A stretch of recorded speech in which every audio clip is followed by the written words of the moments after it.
fia lava lenei foʻi tulafiafi o te o falofa atu ma o faatalofa atu i le paia ma le mamalu faamataifia o le tatou galuega asofitu sa moa tutuatasi le lalolagi ia mai lava i lana auauna taʻitaʻi aoao ia pasitauili ia maise foʻi le faletua ma le nofoana ia ai maise o le aigalii faamalo le faatoatoa i le feʻau ma le galuega le atua ua palauina ai lo ua soifua ia ai tainane foʻi ia le official committee aoao i le ao tusitusi ma le teualoa o le tatou galuega ia ma le mamalu maualuga i tamā malolo manu malo le aufaigaluega paia a le atua ia e o lava i taʻitaʻi ma tagaluega e fia o le galuega o le aufaigaluega i le ao apasta i le lalolagi ia ai maise o le galuega sa moa asofitu i so o se tafā o le lalolagi e faafetai lenei avanoa tāua ua tatou maua tatou te fesilafaʻi ai pea i luga i pega tafailagi e ala i le filagalo folafola a le atua o le faitauina le mau lenei tulafiafi e taʻitaʻina ai le tatou faafiloʻiga ou te faalogologo atu i mea e fetalai mai ai ova le atua auā na te fetalai mai ia manuia lona nuu atoa ma ona tagata amio atua ai aua neʻi latou toe liliu atu i le valea o folafolaga ma saʻafiafiga a le auauna o tavita e na te faalogologo atu i mea ua fetalai mai ai e ova le atua aua e leai ase mea fetalai mai ai le atua o se mea leaga o mea tatou te manuia ai mai faapena foʻi lea lenei afiafi ia a o tatou sauni faalogo i feʻau ma le upu o le atua faalogologo i mea fetalai mai ai le atua auā na te fetalai mai ina ia manuia ia ona tagata amio atua ia e maise o le ekalesia pele a le atua ia e le gata foʻi lea e maualuga alevi le faafeloʻiga inai o tatou uso a malo ia aiai ia sa moa o potopoto i so o se tafā o le lalolagi o e o loo fiafia e faafogafoga mai e ala i nei polokalama i taeao mafiafi taʻitasi matou te ofo-alofa atu ma taliaina ma le fiafia outou tatou te auai faatasi e tusa ai o sauniga o lenei afiafi ia o te manatu o le a se taimi o le tatou faalogo i le viiga o saunia i le tatou ofaipese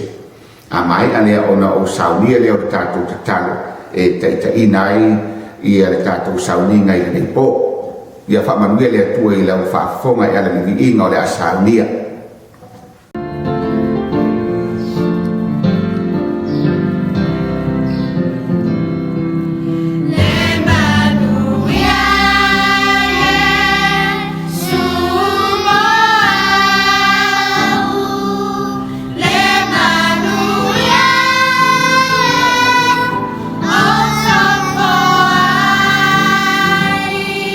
Sulina fasa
tapuno no mai o tau au le o taitaina i tātou ni rea fiafi e ala i le tātou te tala. Lo mātou ta mai o lo fio i le langi e ui lava ina mamau ma mawalunga lo no fuali i ai ele ai si tangata e sili o na lata ia i mātou e pei o oilo mātou tua. O le neia fiafi ua sauni lau au na e whaaleoina o lo finangalo mātou te talo ma wala au e ala i ngā ruenga lo wa ngā pa ia se e whaasusuina finangalo ma loto lo nuu a o lofo whaatali e ala i lo finangalo fola whauina lau mea whai ngā ruenga vai le nei po ia manina o le whiau o se whiau i saunia ma tā pēna ai i mātou e ala i le wha moe o lo mātou tūli matai atu iai whamanuia i mātou uma i le neia fiafi whapaia i lo lava suafa i Yesu o mātou te talo ma wala au atua i nei. Amene.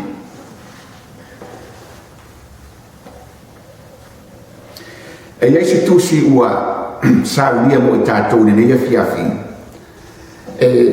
au mai iei se whiau e whaamarosi au ma whaalai au i nai i ele nuu whaapele ina o le atua a me se foi sa mo o whaafonga mai. O le tusi leo Hosea lo mata upo lua. O le foi upo e lua e o le foi upo e lima. Hosea lua lo foi upo e lua se ia whaangata i foi upo e lima i whapea. Ua ia i ova le finaunga maiuta.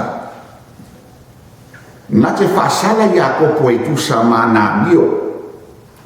Na te taui atu ia te ia e tusa mana ngā wenga. Na ia tango i le muli vai o lauso a o ia i le manawa o lo na marosi na ia maloa i le atua. Foi pe wha na ia maloa i le angin na manu maloa i lava na ia tangi ma uio atu i a te ia na ia i loa i a te ia i peteli na tulei ma ia i fo ilo na sifofonga i a tātou i a te tātou. Foi pe lima o Iova lava o le atua au o Iova o na suafa lea e mana tua ai o ia o i ua toi wha manatu mai ai e le profeta o Hosea le mea na tupu i le taimi o Iakopo ona mana o le te utatu vava ai ma toi mata i tuina pe ai sea lama ua toe au mai ai Hosea ia le tala ia Iakopo ma Esau ole a sile ia le pakalafa le ilunga ele au tu po ole au tu le mata upu le vale nei sfulua fai mai le fa au tu ino le mata upu sfulua e ta tau ina salamo o e fai a mioleanga e ta tau ina salamo o e fai a mioleanga o le au tūna le mata upu sfulua le Hosea ono mana ole to sile le fai upu le e ono o le a fai mamau au tu le tātou fe au fa malosi le nei po fai mai le fai upo e ono le Hosea sfulua o le nei ia e toi fo'i i lo tua ia e tausi le alofa ma le whamasinonga aua le au noa ona e whaatalitari atu i lo tua o upu ia a Hosea e whaatatau ia Iakopo aisea e ali mai tātou te manatu o Iakopo o tangata lelei, tangata finau, o le tangata manu mano. Peitai, leha o le plena ia le atua, ai e iai mea na mai vai Iakopo. E tau e le atua o a mio le anga, ai sila iai le fai upuru na ilunga, fai maia, fa matalanga le tuspaia. Fai puna na ia tango le muni vai a foi po lua wai ai o le finau na maiuta na te fasalaina ia Iakopo e tusa mana mio rona winga na te tau ia te e tusa mana ngalwenga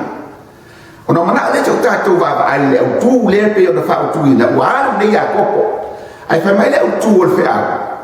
pe o le whautuina i le afiafi nei. O le nei, ia e toi fo'i i lo watua, ia e tausi le alofa, le whamasinonga, aua le aunoa ona e whātalitali atu i lo watua. O le whiau lea le oto e awe nei i a Iakopo, le anga e le anga le mea na whaia i Iakopo. O le mea na whaia i Iakopo, na ia o le nia, ia lona us, ia lona tama, na ia pepelo. Na ia whaoa le tofi o le uru batua, e le o se mea e tatau, ai na ia whaoa, ona o lona atamai, ma lona poto. Peita, e uia e le lei, se i tū le lei, ai ua masala Iakopo. Ma fuanga lea ua na sola Iakopo ma ua alu sulia le me olo iai le tuangani olo na tina. Fai mai ua alu Iakopo ua whasola e ona matua. Ona sola leo Iakopo ina nei maua mai olo na uso e sau ma wha uma ilo na ola.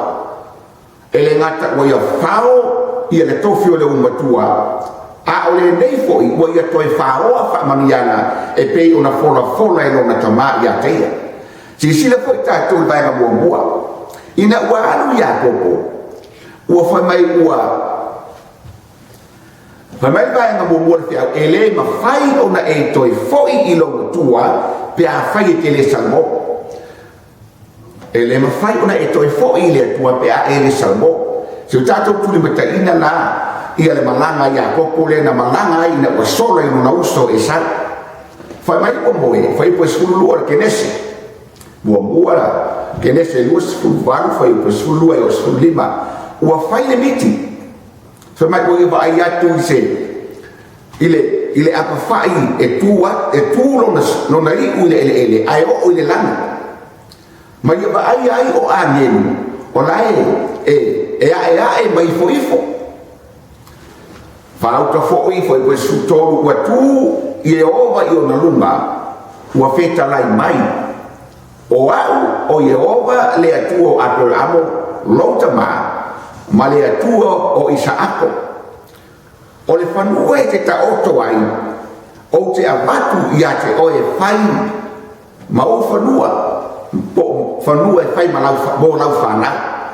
Whai upo e sufa e a mea fo ia whanau e pe o le fuefu o le ele. E whaasala rau ina i sa sae ma sifo. Le tū i mātū a toa ma le tū tonga. O oe fo i mau whanau e manuia ai na uma o le lakolani. Whauta fo o te ia te oe o te tausi fo i ia te oe mea uma e te anu ia. O te toe whaafo i sia mai fo i oe le nuneni. Aua o te lea tu ua oe, se ia o whaia, le mea ua o whaia tu ai ia te oe. O le polomisi lea lea tua ia Iakopo. Ua whaali ia lea tua. Whai mai le upo lea tua Iakopo, o te tausi ia te oe mea umai te ang ia. Se ia o whaatau uina le mea, ua o whaia tu ai ia te oe. Ai whamai whapetalanga tu, whai marona lua. Ua langona Iakopo le fefe ina ua ala si sila o tau le whai upu nai fu ma le ono. Ua ala e leo Iakopo na moe ua ia whapea e moni langa e iai e ova i le mene ai o te lei oa. Ua fefe ua whapea o le mea matau tia lava le nei e le se mea ese le nei na o le fale lava o le atua o le whaitutoa lava le nei o le langa. Ua tutupu manatu malamona o Iakopo ma whapea ifo i lona loto ina ua wa ai i le apawhai o ifo ai angenu ma whaali mai le atua i a te ia a omoe. O na nofo le iluga ma whapea ifo e na o le fale lava o le atua o le whaitutoa lava le nei o le langa. Mai a ta ua le fale o le atua o lo tautala e kalesia le atua pe ona mo le mau iai le mua Timoteo e tolu fai o posfulima fa mai le upu o le apostolo ia Timoteo a fai o te tuai atu ia e loa lawa mio e tatau i le fale o le atua o le ekalesia le atua soifua lona winga o i ufa manatu mai ia Iakopo o le faitotoa i le langi o le fale o le atua o lona winga o i e tapena ai ia tangata mo le langi o le ekalesia le atua soifua o le pautu ma le langolango o le upumoni mea ta o le upumoni le ngata o Iesu o le me fai mai ai Iesu o le me fai mai ai le fionga le atua o le me fai mai ai le tulafono le ata le na o le ekalesia le atua fai mai o le fai tutoa o le langi o le fale o le atua ona tulai au Iakopo i le tae au lava fai mai o tano o le maa nai lunga ua whaatu ai ma whailonga ua le ligi e ifofoi i lunga le suau vaenga lona tonu fai mai vaenga lona tonu ua whaila na tautonga whafonga la tātou le provinsi ale au na o Iakopo i le atua ina ua whaali le atua i ateia fai po i lusifulu le kenese lusifulu valu o na whaia lea i Iakopo lana tautonga ua whapeatu a whai e ia te au le atua ma tausi ia te au le nei ala o te alwai ma fōa i mai ni me ai o te ai ma ofu o te ofu ai ina ia o toi fōi ma le manuia ni ainga o lo tamaa o na whai e lea o Iova mo o tua o le nei fōi ua o whatuina ma whailonga e whai Fatuina ma whailonga e whai lea ma whale o le atua o mea uma foi e te fōwai mai i a te au o te awatua lawa lea o mea te furuai mea o i o whai ai le polomisi ale au na o Iakopo i le atua ina ua whaani le atua ma whailoa e le atua e ia te ia i aso uma e arua lana malanga whafonga la tātou tuli lo pea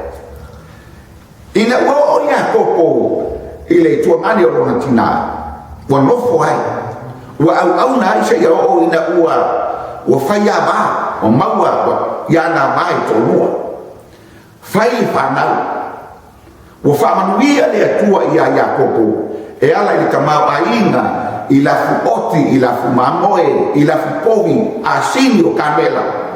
ua le ai se me matiba i Iakopo o matua kamau ainga o le tangata e uola whamanua ina e le atua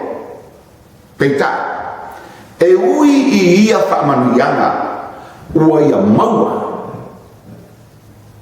e le ingalo i a Iakopo lana promisi na ia promisi ai i le atua a o ngā whawhasanga e le ingalo sirisila e tātou o le tele o tangata o le olanga nei e te promisi a le atua a o na e whaamanuia ina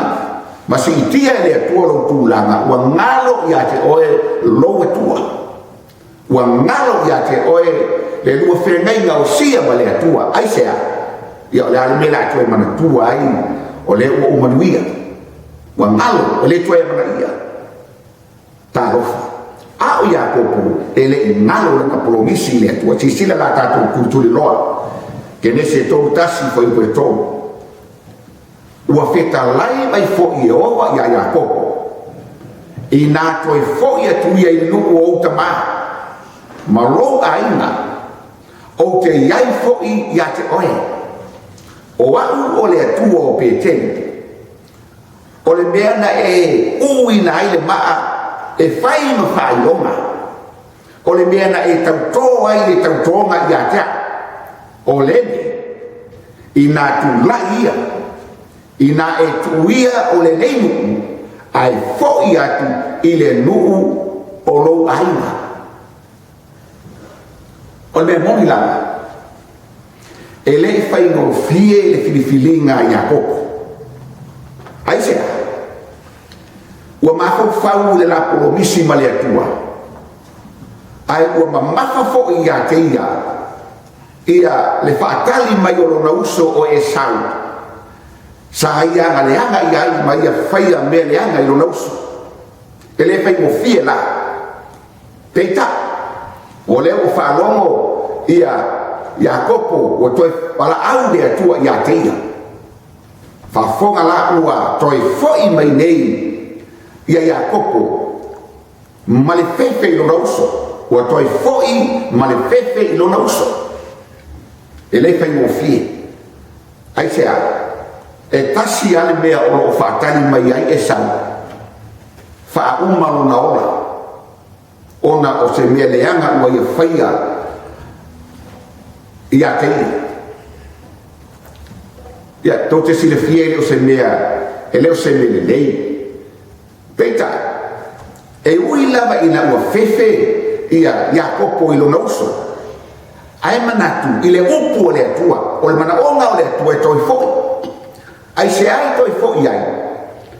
ai toi tu mata ina le fe au mo le autu o le tatou na unga I le pole nei fai mai le upu lava ale au na le atua ia e toi foi I lo atua ia e tausi le arofa ma le whaamasinonga aua le au noa o na e whaatalitali atu ia ioha o lona winga o le mana onga o le atua e toi foi e whaalelei toi fo I fa mama ai le mo fai ona e toi fo I fa mama pe a fai e te le I salmo mai me le anga sa e fai o fo I la fa fo ala ta tu loa fa fo ma le fai po ono ke nese to sulua se yo le fai po vani ua fo I mai ia kopo e na wina e ia ua fa pe mai na mato o atu I lo uso o e sau o lo o maliu mai foi o I e matangata e whanga lau maia e whaketaya ia te oi o na matau tele ai lea o Iakopo ma uatu vale ina ua whaalomo Iakopo ua toi au maile ave ai na o e whaketaya ai te tau ma e sau ma lana mai ngā au e toa whanga lau na matau tele ai Iakopo o fefe watu vale ona mai ua ina lea ia o tangata sai ate ia ato malafu mamoe malafu pomi makamela I vaenga e lua o vaengua whaamua leisi whaamuri atu leisi ai sea ua whapea ifo ia a whai e sau tau mai le tasi vaenga ma whawhasi ai ona sao leo leisi vaenga ua totoe le mea sai lona mafufau ia whafonga lale vaenga lo nono ua inoa e Iakopo po le ale tele o mea o mamoe ma oti ma povi o leo le a ave whaalau le iai le loto lo na uso e le tai lava lea e le tai una lava o na manatu leo Iakopo te toi tala noa I le atua fai mai ua tala noa Iakopo I le atua ma toi wha manatu I le atua lana polo misi ia te ia whafonga fai upuna e iwa e o sulua ke nese torulua ua whapea foi a Iakopo I o vai le atua o lo utama o Abraham amo o le atua o lo utama o Isaako o le na whapea mai ia te au ia e toi foi I lo nuku ma lo aina o te angalele iatu foi ia te oe whamarona upua a Iakopo o te lea o ngā lava I mea rofa uma ma le whamahoni uma ua e whaia I lau au auna au ana o la sia mai o tana nei na ua au lava ma lo toko a ole nei ua o sau ma vaenga I mua ua toi whai atu Iakopo le atua o le ale o ngā o lo whamaoni I au forfolanga o lea ua o manui ai o lea na usauna o lo to lava a o lea ua o tamau aina a o lea ese au ngā o lei mea pe a whaia si sila tātou o te ai oi atu wa ai oi atopo Iakopo I le atua o te ai oi ia e la mea ia te au ai lima o lo uso lima lama o e sau o te fefe ia te ia ina nei sauia ma fasia ma tina atoa ma whanau fai pasulua na e whapea mai fo ile atua o te angarele ia tu lava ia te oe o te whaia fo ilau whanau ia pei o leo neone o sami e le ma whai taulia ina ua tele le atua alo whalawea ia aisea e ui i nei mea uma na maua i a koko o ta maa aina o whai a ba o whai o whanau ai ai le mea o lai ko pole ai a koko aisea e fefe i le oti e fefe i lo lauso e sau na ia tangi ai ma ia whape atu le atu ai ia e la mea ina au ai le lima o lo uso whafonga na utou le mea o whaia e Iakopo wairoa Iakopo e le mawhai e oti e mamoe i povi o na whaalau le lei ai le roto o na uso o na orana mea pola nganga sana sa whai o na manatu leo Iakopo o le asa ili atu le atua e ala i le titara whafonga o sa ili Iakopo i le atua e ala i le titara kenese tausu lua nusu wha wa tu ua fo i Iakopo e toa tasi wa la whanga tua ma le tasi tangata ua oa ina wina whai mai ua i loa fo i e ia ua le maa lo ia keia o na pai atu lea o ia le whainga o na sui la palapa se e lea le whainga o le sui la palapa o Iakopo ina o la whanga tua mai ia ua whapea mai fo i o ia tu mai a o wanu a wa wa a wa tali atu ia o te le tuina tu lava o e se ia e whaamanu ia mai ia tea whai mai au ta talo Iakopo wa te Iakopo whalo wene wa pai mai le tangata i lia te ia i le manatu lava Iakopo o lona uso e sau le whaasanga tu loa whai loa i tau i vinga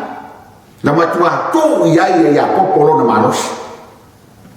ai palo atu Iakopo e leo se tangata ola lea late whangatua peita ua oa i le angelu wa le atua o fiu i le manosi o Iakopo se i ona pai atu le angelu le whainga o na sui la palapa whai mai ona se e ai lea mau ngani le angelu ia Iakopo e tu mai a o le auanu awa wao ai fa mai tali Iakopo o te le tuina tu lava oe se ia e fa manuia mai a tia wai loa Iakopo a fai o te le manu malo i le angelu lea mate tauini e fa fela o manu malo i le mea o lo mamafa i o mafaufau le vao a mo lo uso fa fe ia fa fonga la te tato tuli loa du fufitu ona whapea mai ai lea o ia ia te ia o ai e lo ngoa ona tali atu ai lea o ia o a Iakopo whapea mai ai lea o ia e le toi ta ua lo ngoa o Iakopo a o Israel ai se a wa e pe o se ali wa e finau i le atua a toa matangata ma ua e manu manu o suia nei i le ingoa o Iakopo ia Israel o le upu Israel o se ua finau ma le atua a toa matangata ma ua manu manu rona winga o le tangata manu manu o le tangata manu manu ia pa fonga la so ina o le tatu fea lu furiva o fisili atu Iakopo o whape atu ina tau mai ia o lo ngoa tali mai le o ia se ale me wai pe sili mai ai no moa ona whamanuia le o ia i le mea ona whai moa i le Iakopo le mea o pe nielu ai se a ua whaapea ia na o loa ai le atua ma ua mafisa na ila a ua la vea ina le tangata fi mau o le taua o Iakopo whai mai opo Iakopo o te le tu ua oi o te le tu ua lava o se i vangana wa e whaamanuia mai a tea le tā ua o le tangata e whinau na ono sa e ui na tina e ui na se e na sui la palapa ai sa ia tā uwhi ma o le tene o tātou e le whaamanuia mai le angelu au whaamanu ai sea whaamamuru ona o le ita whaamamuru ona o le wā ono sa whaamamuru ona o upu matala e le mawhai ona e manu pe a whai e te lafo ina le atua wai loa i a kopo o i a wala mai ai le malosianga manuia i a teia pe a whai na te le whaamamuruina whamailo le au whaamanuia i a te oe e te le toi mo i a Iakopo a o Israel o se ua whinau malea niki malea tua ma ua manu maroa ia whaafonga la tātou ua tali le atua i tālo sanga i Iakopo wailoa i Iakopo ua manu maro a whai o manu maro i le atua matangata wailoa la Iakopo ua o manu maro i le atua o te manu maro fo i lo uso ua maluele nganga o le atua i le loto o lona uso e sa ua whaalau le leie le nganga o le atua ai sea o le tatalo lea a Iakopo i lona atua a ua tali mai le atua fai mai ke ne se tolu wha a lona whai upe tolu ma le whai upe wha ona mua atu lea o ia ia i latou ua whaafitu o na ifo to ele ua o ina lata atu i lona uso o na momoe mai leo e sau e whawhetai ai mai a te ia ua fusi a te ia ua punou i lona ua ma pea songi mai ia o na lawheta nisi ai lea o i se mea a matano fie se mea ina ale lei o le tali le leia ua levana po longa mai i Iakopo po le ase la whiro inga masiona uso le matau a tailona manatu a o le o suia le ti ngasa i a teia ai o suia ai sea le tāua o le mele o le tatalo o le tāua o le tali mai o le atua i le tatalo o whalau le leina le loto lona uso wa sau foi ia Iakopo malafi feilo ai ma fitanisi e fa fonga tātou le leu fa fonga i le fiafi nei o le a se tāua o le mana onga o le atua na isi le fia i le atua o Iakopo se tangata le lei a o lona lage e iai mea o lai vai vai ia Iakopo e mana o la le atua e fa ma ia se mai se siata o le a i le manatu, o le a le au ngā e tele ai le tamau a inga o le a le au ngā e te mau ai mea umo le o langa le nei ai a whai o loo wha le tonu lo vā mo lo uso a tangata tai pia o le ata melea le a leo mai te tau anga i le rotu le a leo mai e whai ai lo tofi mai to anga e fa tau lua o to finga i tonu le kalesia a o lae i aile me fa le tonu o oe ma lo uso a tangata e ta ua ona e ola i se o langa sauloto o le winga o le mele o le ola sauloto o le tangata e le aise mea e fa le tonu ai le mauia ma lo na uso a tangata e le ngata o le una uso na luala whana na umai le lalolangi le nei le manawe tasi po lo to fine a lo uso fa le langa i to tomo le kalesia po le ale tele o me te maua ma le tamau aina o lo o ia te oe po le a fo le maua ruma o lo tofi to tomo le kalesia se ale o na pe a fai la e fa le tomo le lua va mo lo uso a auna lo uso a tangata ta ua le mea o fai a Iakopo e ui lava ina na te iloa e le fai mo fie ai na ia tau mawhai rona malosi ma le mana oma whai o le atua e toi whafoi ia Iakopo i le ainga rona tama ina ia toi fo ia ma ia toe fono le upenga ua faale tonu le vā ma le uso ma le aina fa mai lona faamatalaga a le afioga a le atua faiupu la le sukulu fa mai ona mamoe mai e leo Esau faiupu ai le fā fetaiaʻi mai ia fusi iā te ia ua punou i lona ua ma feasogi mai ia ua la fetanisi ai lea ai sea ua maua le agaga o le faamagaloa ua maua Iakopo le agaga o le Salamo mai lana mea sa fai ona tali atu lea o Iakopo ua fai atu Iakopo i lona uso Esau o mea alofa ia na umai mo oe povi mamoe o oti kamela mea uma ai fai mai le upo Esau le ai aua o loo tamau ainga fo'i ma tele le tamau ainga ia tea tu ma oe ma loo ainga ma lau whanau ai le ai ona tali mai ai leo Iakopo fai upo se fulu aua lava a fai e te alofa mai ia tea ia e talia mai lava lau mea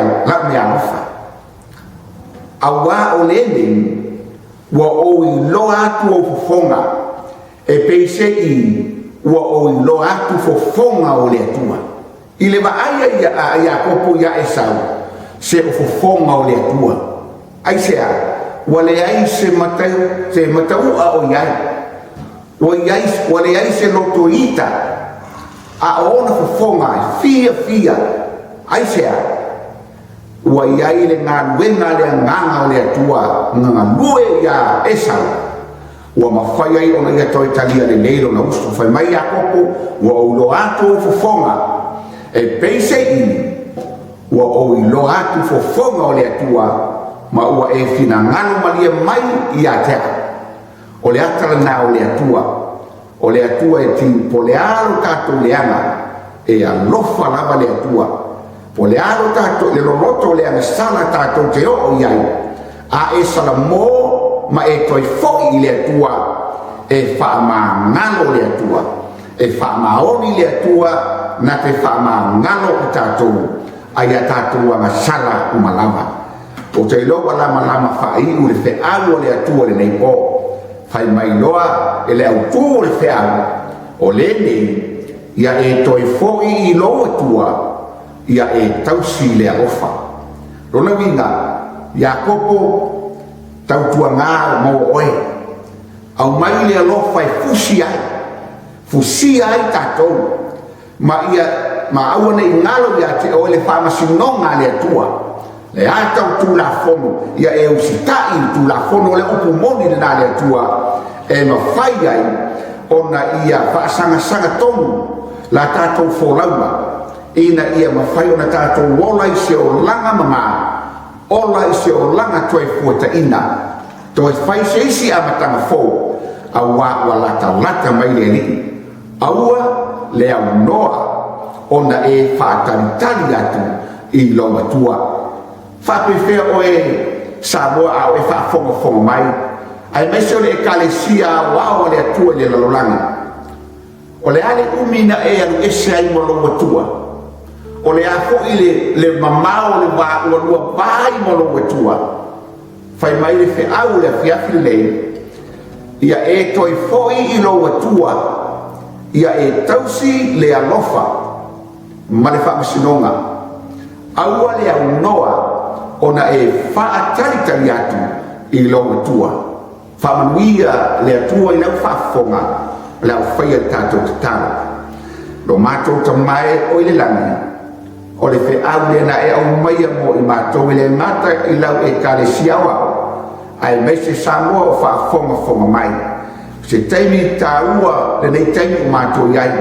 o le taimi e toi whaafou ai la mātou whengai na malau o fio o le taimi e toi fono ai mea o whaale tonu lo tātou mawhitanga le atua mātou o ese mamao malau o fio ai o le taimi e ki tau na mātou whaalata lata atu ai a te oe a wa o mātou loa ua lata tele lo toi e fio mai whamanuia i mātou uma le nei fiafi, whaatai tele Yesu i lo whaafonga mai. Amen.